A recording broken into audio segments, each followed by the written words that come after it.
ದಕ್ಷಿಣ ಕನ್ನಡ ಜಿಲ್ಲೆಯ ಪ್ರಸಿದ್ಧ ಧಾರ್ಮಿಕ ಕ್ಷೇತ್ರವಾಗಿರುವಂತಹ ಕಟೀಲು ಶ್ರೀ ದುರ್ಗಾ ಪರಮೇಶ್ವರಿ ದೇವಸ್ಥಾನಕ್ಕೆ ಭೇಟಿ ನೀಡುವಂತಹ ಭಕ್ತರಿಗೆ ಆಡಳಿತ ಮಂಡಳಿ ಬೆಗ್ ಶಾಕ್ ಅನ್ನು ನೀಡಿದೆ.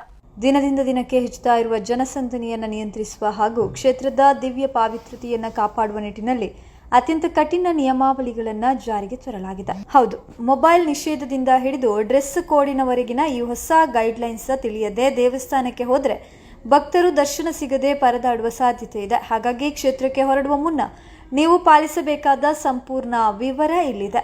ದೇವಸ್ಥಾನದ ಆವರಣದ ಒಳಗೆ ಮೊಬೈಲ್ ಬಳಕೆ ಮತ್ತು ಯಾವುದೇ ರೀತಿಯ ಛಾಯಾಗ್ರಹಣವನ್ನ ಕಡ್ಡಾಯವಾಗಿ ನಿಷೇಧಿಸಲಾಗಿದೆ. ಚರ್ಮದ ಬೆಲ್ಟ್, ಪರ್ಸ್ ಸೇರಿದಂತೆ ಚರ್ಮದ ವಸ್ತುಗಳು, ಛತ್ರಿ, ಕೋಲುಗಳು ಮತ್ತು ಸಾಕು ಪ್ರಾಣಿಗಳನ್ನ ಒಳಗೆ ತರುವಂತಿಲ್ಲ.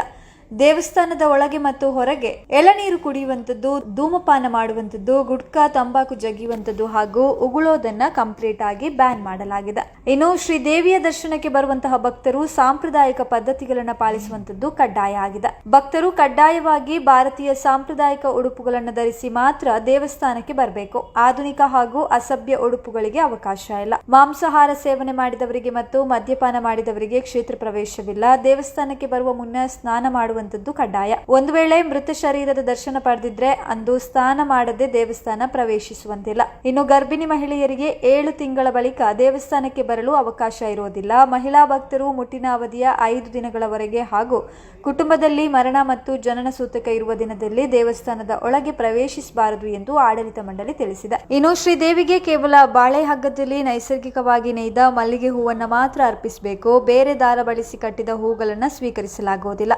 ಏಕಾದಶಿ ದಿನದಂದು ದೇವಸ್ಥಾನದಲ್ಲಿ ಯಾವುದೇ ರೀತಿಯ ವಿಶೇಷ ಪೂಜೆಗಳು ಇರೋದಿಲ್ಲ. ದೇವಸ್ಥಾನದ ಒಳಗೆ ಅನಗತ್ಯವಾಗಿ ಜೋರಾಗಿ ಮಾತನಾಡುವಂಥದ್ದು ಅಥವಾ ಚರ್ಚೆಗಳನ್ನು ಮಾಡುವಂಥದ್ದನ್ನು ನಿರ್ಬಂಧಿಸಲಾಗಿದೆ.